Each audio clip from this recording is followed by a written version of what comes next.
Asia കപ്പിനുള്ള Indian ടീമിനെ പ്രഖ്യാപിച്ചതു മുതൽ തുടരുന്ന നിരവധി ആശങ്കകളും ഉയർന്നു വരുന്ന നിരവധി ചോദ്യങ്ങളുമുണ്ട്.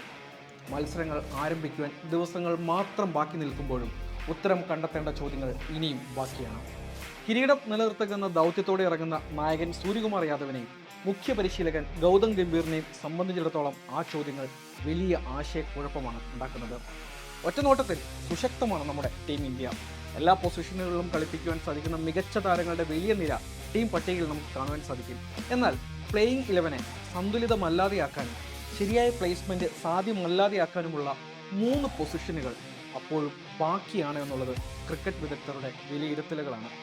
2020 സ്പെഷ്യലിസ്റ്റുകൾ നിരവധി ഉണ്ടെങ്കിലും അവരെയെല്ലാം എങ്ങനെ എവിടെ പ്ലേസ് ചെയ്യണമെന്ന കാര്യത്തിലാണ് പ്രധാനമായിട്ടും ആശങ്ക നിലനിൽക്കുന്നത്.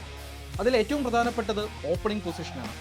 ഉപനായകനായി 2020 ടീമിലേക്ക് മടങ്ങിയെത്തിയ ശുഭ്മാൻ ഗില്ലിന്റെ വരവാണ് ഓപ്പണിംഗിലെ ആശയക്കുഴപ്പത്തിന്റെ കാരണമെന്ന് പറയുന്നത്. നിലവിൽ 3 പേരാണ് ഓപ്പണിംഗ് റോളിൽ അവസരം കാത്ത് ടീമിനുള്ളിൽ തന്നെ ഉള്ളത്. ലോക 1 നമ്പർ 2020 ബാറ്റ്സ്മാൻ അഭിഷേക് ശർമ്മ, മലയാളി താരം സഞ്ജു സാംസൺ, ഒപ്പം ഉപനായകൻ ശുഭ്മാൻ ഗില്ല്. അഭിഷേക് ഒരു വശത്ത് ഇറങ്ങുമെന്ന കാര്യം ഏകദേശം ഉറപ്പായ ഒരു കാര്യമാണ്. എന്നാൽ അഭിഷേകിനൊപ്പം ആര് എന്ന കാര്യത്തിൽ ആശങ്കയാണ് നിലനിൽക്കുന്നത്. ഗില്ലിന്റെ 2020 പൊസിഷൻ ഓപ്പണിംഗിലാണ്. ദേശീയ ടീമിലും IPL ഗുജറാത്ത് ടൈറ്റൻസിനു വേണ്ടിയുമെല്ലാം അദ്ദേഹം ഈ റോളിലാണ് ബാറ്റ് വീശുന്നത്. അതേസമയം ടീമിലെ നിലവിലുള്ള ഓപ്പണർ സഞ്ജു സാംസൺ ആണ്, നമ്മുടെ സ്വന്തം സഞ്ജു.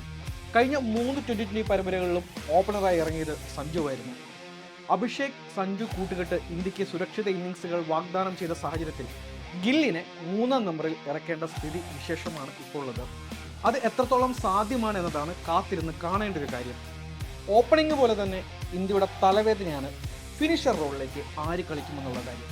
ഇവിടെയും 3 പേരാണ് പ്ലേയിങ് 11-ൽ സ്ഥാനം കാത്തു നിൽക്കുന്നത്. റിങ്കു സിംഗ്, ശിവം ദുബൈ, ജിതേഷ് ശർമ്മ. എന്നാൽ ഇവരിൽ ഒരാൾക്ക് മാത്രമായിരിക്കും അവസരം ലഭിക്കുക. സമീപകാലത്ത് ഇന്ത്യക്കായി 2020-ലും കഴിഞ്ഞ IPL-ലും ഒന്നും റിങ്കുവിന്റെ പ്രകടനം അത്ര ആശാവഹമല്ല.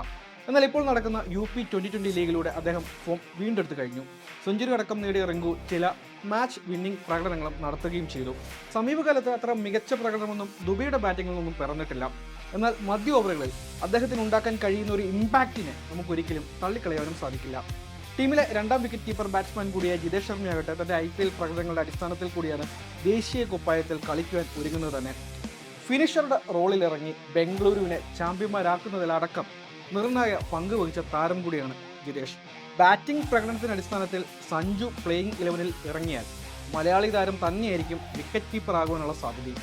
അതേസമയം ഫിനിഷറായി ജിതേഷും ഓപ്പണറായി സഞ്ജു സാംസണും ടീമിൽ ഇടം പിടിക്കുകയാണെങ്കിൽ ആ അവസരം ആർക്കെന്ന ചോദ്യം ഇപ്പോഴും ഉത്തരം കിട്ടാതെ ബാക്കിയാവുന്നൊരു കാര്യമാണ്. വിക്കറ്റ് കീപ്പറുടെ റോളിൽ ജിതേഷ് മിന്നും ഫോമിലാണെന്നുള്ള കാര്യം നമുക്കറിയാവുന്നൊരു കാര്യമാണ്. സഞ്ജു ആകട്ടെ KCLയിൽ സ്പെഷ്യലിസ്റ്റ് ബാറ്റ്സ്മാനായിട്ടാണ് ഇപ്പോൾ കളിക്കുന്നതും. അതുപോലെ തന്നെ ഫസ്റ്റ് ചോയ്സ് സ്പിന്നറായി ആരെ കളിപ്പിക്കുമെന്നുള്ള കാര്യത്തിലും ഉത്തരം കണ്ടെത്തേണ്ട ഒരു ചോദ്യം തന്നെയാണ്. കുൽദീപ് യാദവ്, വരുൺ ചക്രവർത്തി എന്നീ 2 ലോകോത്തര സ്പിന്നർമാർ ഇപ്പോഴും ഇന്ത്യൻ നിരയിലുണ്ട്. 2 പേരെയും ഒരുമിച്ച് കളിപ്പിക്കുന്നത് അസാധ്യമായിരിക്കും.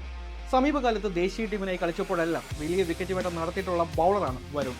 എന്നാൽ അനുഭവ സമ്പത്തും വൈവിധ്യവും കുൽദീപിനെ അവിഭാജ്യ ഘടകമാക്കി മാറ്റുന്നു. എങ്കിൽ ആരൊക്കെയായിരിക്കും ഏഷ്യ കപ്പിൽ ഇന്ത്യയുടെ പ്ലേയിങ് 11?